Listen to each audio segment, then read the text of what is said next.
everyone, my name is Savita. Welcome to your channel learning platform Savi Mysuru. Dear friends and teachers, ಇವತ್ತು ನಾವು ಈ ವಿಡಿಯೋದಲ್ಲಿ level 3 ನ ಬಗ್ಗೆ ತಿಳ್ಕೊಳ್ಳೋಣ. ಇಂಗ್ಲಿಷ್ ನಲ್ಲಿ ಕಲಿ ಲೆವೆಲ್ 3. ಎಸ್, ಈ ಲೆವೆಲ್ 3 ಏನಪ್ಪಾ ಅಂತಂದ್ರೆ ಆ ಲೆವೆಲ್ 1 ಅಂಡ್ ಲೆವೆಲ್ 2 ಏನಿದೆ ಅದಕ್ಕಿಂತ ಭಿನ್ನವಾಗಿದೆ. ಸೊ ಹಾಗಾಗಿ ನಾವು ತುಂಬಾ ಗಮನ ಇಟ್ಟು ಇದನ್ನ ನೋಡ್ಕೋಬೇಕಾಗುತ್ತೆ. ಎಸ್, ಲೆವೆಲ್ 1 ಅಂಡ್ ಲೆವೆಲ್ 2 ನಲ್ಲಿ ಹೇಗಿದೆ ಹಾಗೇನೆ ಇಲ್ಲೂ ಕೂಡ L and S and R and W ಅಂತ ಹೇಳಿ 2 ಸೆಕ್ಷನ್ಸ್ ಅಲ್ಲಿ ನಾವು ಮಕ್ಕಳನ್ನ ಕಲಿಕೆಯಲ್ಲಿ ತೊಡಗಿಸ್ತೀವಿ. ಅಂದ್ರೆ ನಮ್ಮ ನಲಿಕಲಿ ತರಗತಿ ನಮಗೆಲ್ರಿಗೂ ಗೊತ್ತಿರೋ ಹಾಗೆ 80 ಮಿನಿಟ್ಸ್ ಕ್ಲಾಸ್. 80 ಮಿನಿಟ್ಸ್ ಕ್ಲಾಸ್ ನಲ್ಲಿ ನಾವು 40+40 ಅಂತ ಹೇಳಿ ತರಗತಿಗಳನ್ನ ಮಾಡುವಂಥದ್ದು. 40 for L and S listening and speaking, 40 minutes for reading and writing. ಹೌದಲ್ವಾ? ಸೊ ಹಾಗಾದ್ರೆ ಈ L and S listening and speaking ಅಲ್ಲಿ ಏನೆಲ್ಲ ಡಿಫ್ರೆನ್ಸ್ ಇದೆ, ಲೆವೆಲ್ 1 ಅಂಡ್ ಲೆವೆಲ್ 2 ಇಂತ ಲೆವೆಲ್ 3 ಹೇಗೆ ಭಿನ್ನವಾಗಿದೆ ಅಂತ ಇವತ್ತು ನಾನು ತಿಳಿಸ್ಕೊಡ್ತಾ ಇದ್ದೀನಿ. Let's get started. ಲೆವೆಲ್ 3 ನಲ್ಲಿ ಬರುವಂತ ಲಿಸ್ನಿಂಗ್ ಅಂಡ್ ಸ್ಪೀಕಿಂಗ್ ಆಕ್ಟಿವಿಟೀಸ್ ನ ಮಾಡಲಿಕ್ಕೆ ಅದರದೇ ಆದಂತ ಸ್ಟೆಪ್ಸ್ಗಳು ಇದೆ.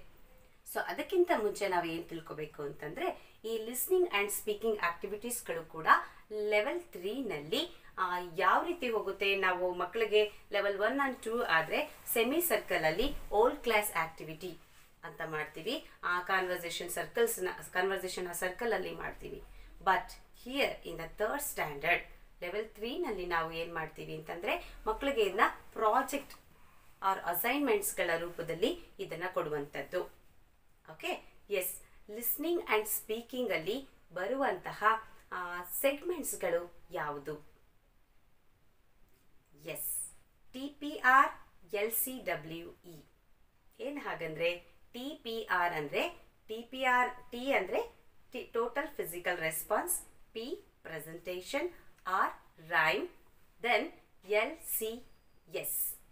L ಅಂದ್ರೆ language game, C conversation, then S means story, then at the end evaluation ಎಲ್ಲ ಒಂದು ಮೈಲ್ ಸ್ಟೋನ್ ಅಲ್ಲಿ ಕಾಮನ್ ಆಗಿ LS ಅಲ್ಲೂ ಬರುತ್ತೆ, ದೆನ್ RW ನಲ್ಲೂ ಬರುತ್ತೆ. ಹೌದಲ್ವಾ? ಸೊ ಹಾಗಾದ್ರೆ ನಾವು ಈ ಸೆಗ್ಮೆಂಟ್ಸ್ಗಳು ಏನಿದೆ ಇದೆಲ್ಲ ಕಾಮನ್ ಸೆಗ್ಮೆಂಟ್ಸ್ಗಳು ಏನಿದೆ ಲೆವೆಲ್ 1 ಅಂಡ್ ಲೆವೆಲ್ 2 ನಲ್ಲಿ ಹೇಗಿತ್ತು ಹಾಗೆ ಲೆವೆಲ್ 3 ನಲ್ಲೂ ಕೂಡ ಸೆಗ್ಮೆಂಟ್ಸ್ಗಳು same. But TPR presentation, language game, story, rhyme ಇದೆಲ್ಲ ಏನಿದೆ ಆ ಒಂದು ಕಲಿಕೆಯ ರೀತಿ ಮಾತ್ರ ಬದಲಾಗುತ್ತೆ, ಸ್ವಲ್ಪ ಅಪ್ಗ್ರೇಡೆಡ್ ಆಗಿರುತ್ತೆ. ಎಲ್ಲ ಲೆವೆಲ್ 1 ಅಂಡ್ ಲೆವೆಲ್ 2 ಗಿಂತ ಅಪ್ಗ್ರೇಡೆಡ್ ಆಗಿರುತ್ತೆ. ಸೊ ಅದನ್ನ ಮಕ್ಕಳು ಪ್ರಾಜೆಕ್ಟ್ಸ್ ರೂಪದಲ್ಲಿ ಅಥವಾ ಅಸೈನ್ಮೆಂಟ್ಸ್ ರೂಪದಲ್ಲಿ ಗ್ರೂಪ್ ವರ್ಕ್ ಅಲ್ಲಿ ಇದನ್ನ ಮಾಡ್ತಾರೆ. ಕ್ಲಿಯರ್? ಎಸ್, ಹಾಗಾದ್ರೆ ಇವುಗಳನ್ನ ಮಾಡಲಿಕ್ಕೆ ಈ ಸೆಗ್ಮೆಂಟ್ಸ್ ಗಳನ್ನ ಕಲೀಲಿಕ್ಕೆ ಇರುವಂತ ಸ್ಟೆಪ್ಸ್ಗಳು ಏನು ಅಂತ ಈಗ ನಾನು ನಿಮಗೆ ತಿಳಿಸ್ಕೊಡ್ತಾ ಇದ್ದೀನಿ. ಎಸ್, ಎಲ್ ಎಸ್ ಅಲ್ಲಿ ಮಾಡುವಂತಹ ಸ್ಟೆಪ್ಸ್ಗಳು, ಸೆಗ್ಮೆಂಟ್ಸ್ ಗಳನ್ನ ಕಲೀಲಿಕ್ಕೆ ಮಾಡುವಂತಹ ಸ್ಟೆಪ್ಸ್ಗಳು ಏನಪ್ಪಾ ಅಂದ್ರೆ first step is teacher demonstration.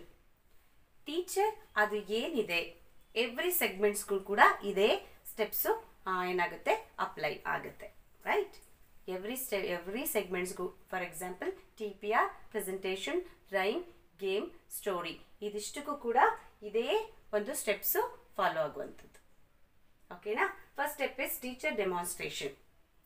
Yes, ಅದು ಏನಿದೆ, ಅದು ಯಾವುದು, ಏನು ಕೊಟ್ಟಿದ್ದಾರೆ ಅಂತ ಹೇಳಿ TPR ಆಗ್ಬೋದು ಅಥವಾ ಗೇಮ್ ಆಗ್ಬೋದು, ಟೀಚರ್ ಫಸ್ಟ್ ಅದನ್ನ ಡೆಮಾನ್ಸ್ಟ್ರೇಟ್ ಮಾಡಿ ಆ ಮಕ್ಕಳಿಗೆ ಹೇಳಬೇಕು. ಸೊ ಒಂದು ಏನಪ್ಪಾ ಅಂದ್ರೆ ಜಾಸ್ತಿ ಮಕ್ಕಳಿರೋ ಕಡೆ ನಾವು according to the children number of children ನಾವೇನ್ ಮಾಡಬೇಕು ಗ್ರೂಪ್ಗಳನ್ನ ಮಾಡ್ಕೋಬೇಕು. ಇಲ್ಲಿ ಜಾಸ್ತಿ ಮಕ್ಕಳಿದ್ರೆ 2-3 ಗ್ರೂಪ್ಗಳನ್ನ ಮಾಡುವಂಥದ್ದು, ಕಡಿಮೆ ಮಕ್ಕಳಿರೋ ಕಡೆ ಒಂದೇ ಗ್ರೂಪ್ನಲ್ಲಿ ಕಲಿಸುವಂಥದ್ದು. 5-6 ಮಕ್ಕಳು ಒಂದು ಗ್ರೂಪ್ನಲ್ಲಿ ನಾವು ಈ ಒಂದು ಅಸೈನ್ಮೆಂಟ್ಸ್ಗಳನ್ನ ಅವ್ರಿಗೆ ಅಲಾಟ್ ಮಾಡುವಂಥದ್ದು 3rd ಸ್ಟ್ಯಾಂಡರ್ಡ್ ಚಿಲ್ಡ್ರನ್ಗೆ. ಓಕೆನಾ?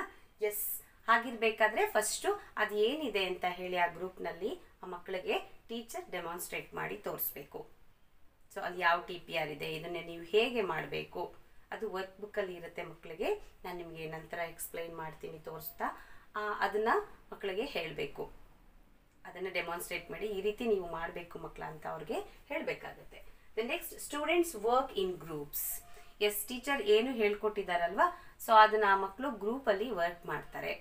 ಫಾರ್ ಎಕ್ಸಾಂಪಲ್, ಆ ವರ್ಕ್ ಬುಕ್ಕಲ್ಲಿ ಮಕ್ಕಳಿಗೆ ಆ ಒಂದು ಪೇಜ್ ಇರುತ್ತೆ, TPRಗೆ ಪೇಜು, ನೆಕ್ಸ್ಟ್ ಲ್ಯಾಂಗ್ವೇಜ್ ಗೇಮ್ಗೆ ಒಂದು ಪೇಜು, ಪ್ರೆಸೆಂಟೇಷನ್ಗೆ ಒಂದು ಪೇಜ್ ಇರುತ್ತೆ. ಸೊ ಆ ಥರ ಒಂದು ಪೇಜನ್ನು ಕೊಟ್ಟಿರ್ತಾರೆ, ಅದರಲ್ಲಿ ಬ್ಲ್ಯಾಂಕ್ಸ್ ಇರುತ್ತೆ ಕಾನ್ವರ್ಸೇಷನ್ ಮಾಡಲಿಕ್ಕೆ ಅದಕ್ಕೆಲ್ಲ. ಸೊ ಅದನ್ನೇನು ಮಾಡಬೇಕು, ಮಕ್ಕಳು ಫಿಲ್ ಮಾಡ್ಕೋಬೇಕು, ಡಿಸ್ಕಸ್ ಮಾಡಿ ಅದನ್ನು ಏನು ಕೊಟ್ಟಿರ್ತಾರೆ ಅಲ್ಲಿ ಆಪ್ಷನ್ಸ್ ಅವರೇ ಕೊಟ್ಟಿರ್ತಾರೆ, ಆ ವರ್ಡನ್ನು ಫಿಲ್ ಮಾಡಿ ಅದನ್ನು ಗ್ರೂಪ್ ವರ್ಕ್ ಮಾಡ್ತಾರೆ. Then students practice. ಸೊ ಏನನ್ನು ಅವರು ಬರ್ಕೊಂಡು ವರ್ಕ್ ಮಾಡ್ಕೊಂಡಿರ್ತಾರೆ ಅದನ್ನು ಮಕ್ಕಳು ಪ್ರಾಕ್ಟೀಸ್ ಮಾಡಬೇಕು. ಫಾರ್ ಎಕ್ಸಾಂಪಲ್, ಟಾಕ್ ಟೈಮ್ ಅಂತ ಕರಿತೀವಿ ಲೆವೆಲ್ 3ನಲ್ಲಿ ಕಾನ್ವರ್ಸೇಷನ್ ಏನಂತೀವಿ, ಟಾಕ್ ಟೈಮ್ ಅಂತೀವಿ. ಆ ಟಾಕ್ ಟೈಮ್ಗೆ ಏನು ಡೈಲಾಗ್ಸ್ಗಳು ಕೊಟ್ಟಿದ್ದಾರೆ, ಸೆಟ್ ಆಫ್ ಡೈಲಾಗ್ಸ್ ಇರುತ್ತೆ. ಸೊ ಆ ಡೈಲಾಗ್ನ ಮಕ್ಕಳು ಪ್ರಾಕ್ಟೀಸ್ ಮಾಡ್ತಾರೆ, right. Then students demonstrates. Practice ಎಲ್ಲ ಆದಮೇಲೆ ಸ್ಟೂಡೆಂಟ್ಸ್ ಅದನ್ನು ಡೆಮಾನ್ಸ್ಟ್ರೇಟ್ ಮಾಡಬೇಕು ಕ್ಲಾಸಲ್ಲಿ. ಫಸ್ಟ್, ಸೆಕೆಂಡ್ ಮತ್ತು ಥರ್ಡ್ ಸ್ಟ್ಯಾಂಡರ್ಡ್ ಅದರ್ ಗ್ರೂಪ್ಸ್ ಮಕ್ಕಳು ಮುಂದೆ ಮಕ್ಕಳು ಬಂದು ಡೆಮಾನ್ಸ್ಟ್ರೇಟ್ನ ಮಾಡಬೇಕು. ಅವ್ರು ಏನು ಅವ್ರ ಟಾಸ್ಕ್ ಇತ್ತು ಅದನ್ನು ಡೆಮಾನ್ಸ್ಟ್ರೇಟ್ ಮಾಡಿ ತೋರಿಸ್ತಾರೆ, ರೈಟ್. Then teacher review. ಅವ್ರು ಡೆಮಾನ್ಸ್ಟ್ರೇಟನ್ನು ಅಬ್ಸರ್ವ್ ಮಾಡಿ ಟೀಚರ್ ಏನು ತಪ್ಪಿತ್ತು, ಪ್ರೊನೌನ್ಸಿಯೇಷನ್ ಏನಾದರೂ ಮಿಸ್ಟೇಕ್ ಇತ್ತಾ, ಸೊ ಅವರು ಕನ್ವರ್ಸೇಷನ್ ಆದರೆ ಅದು ಏನು ಫೀಲಿಂಗ್ಸ್ ಅಥವಾ ಸ್ಯಾಡ್ ಮೊಮೆಂಟ್ಸ್ಗಳನ್ನು ಎಕ್ಸ್ಪ್ರೆಷನ್ಸ್ಗಳು ಅದರಲ್ಲಿ ಏನಾದ್ರು ಕರೆಕ್ಷನ್ಸ್ ಮಾಡಬೇಕಾಗಿತ್ತಾ, ಅದೆಲ್ಲವನ್ನ ಟೀಚರ್ ಅಲ್ಲಿ ಹೇಳ್ಕೊಡುವಂಥದ್ದು, ಕರೆಕ್ಷನ್ ಮಾಡಿ ಮತ್ತೆ ಅವ್ರಿಗೆ ಮಾಡಲಿಕ್ಕೆ ಅವಕಾಶವನ್ನು ಕೊಡುವಂಥದ್ದು. ಸೊ ಇದಿಷ್ಟು ಆ್ಯಕ್ಟಿವಿಟಿ ಆಲ್ ಮಂತ್ ನಡೆಯುವಂಥದ್ದು. ಅಂದರೆ ಒಂದು ಮೈಲ್ ಸ್ಟೋನಲ್ಲಿ ಬರುವಂತಹ ಆಕ್ಟಿವಿಟಿ ಏನಿದೆ ಆ ಇಡೀ ತಿಂಗಳು ಈ ಎಲ್ಲ ಹಂತಗಳಲ್ಲಿ ಕಲಿಕೆ ಆಗ್ತಾ ಹೋಗುತ್ತೆ. Yes, for example students demonstration ಆಗ್ಬೋದು. ಇಲ್ಲಿ ನೋಡಿ, ಒಂದ್ಸರಿ ಟೀಚರ್ ಫಸ್ಟ್ ವೀಕಲ್ಲಿ ಡೆಮಾನ್ಸ್ಟ್ರೇಟ್ ಮಾಡಿ ತೋರಿಸಿದ್ರೆ ಅದಾದಮೇಲೆ ಒಂದು 2 ವೀಕ್ಸ್ ಮಕ್ಕಳು ವರ್ಕ್ ಮಾಡಿಕೊಂಡು ಪ್ರಾಕ್ಟೀಸ್ ಮಾಡ್ಕೋತಾರೆ. ಆ ಪ್ರಾಕ್ಟೀಸ್ ಮಾಡ್ತಾ ಇರ್ತಾರೆ. ಅದಾದಮೇಲೆ ಒಂದು 3rd ವೀಕಲ್ಲಿ ಎಂಡಿಂಗಲ್ಲಿ ಸ್ಟೂಡೆಂಟ್ಸ್ ಡೆಮಾನ್ಸ್ಟ್ರೇಟ್ ಮಾಡ್ತಾರೆ. ಸೊ ಅವ್ರಿಗೆ ರಿವ್ಯೂ ತಗೊಂಡು 4th ವೀಕಲ್ಲಿ ಕಂಪ್ಲೀಟಾಗಿ ಅವರು ಮುಗಿಸ್ಕೊಳ್ತಾರೆ. ಸೊ ಇದಿಷ್ಟು ಆಲ್ ಮಂತ್ ನಡೆಯುವಂತಹ ಆಕ್ಟಿವಿಟಿಯ ಸ್ಟೆಪ್ಸ್. ಸೊ ಈ ಸ್ಟೆಪ್ಸ್ ಏನಿದೆ L&S ಅಲ್ಲಿ ಪ್ರತಿ ಸೆಗ್ಮೆಂಟ್ಸ್ಗೂ ಪ್ರತಿ ಮೈಲ್ ಸ್ಟೋನ್ನು ಇದೇ ಥರ ಸ್ಟೆಪ್ಸಲ್ಲಿ ನಾವು L&S ಅನ್ನು 3rd ಸ್ಟ್ಯಾಂಡರ್ಡ್ಗೆ ಕಲಿಸುವಂಥದ್ದು. ಇದಿಷ್ಟು ನಿಮಗೆ ಅರ್ಥ ಆಯಿತು ಅನ್ಕೋತೀನಿ. Thank you.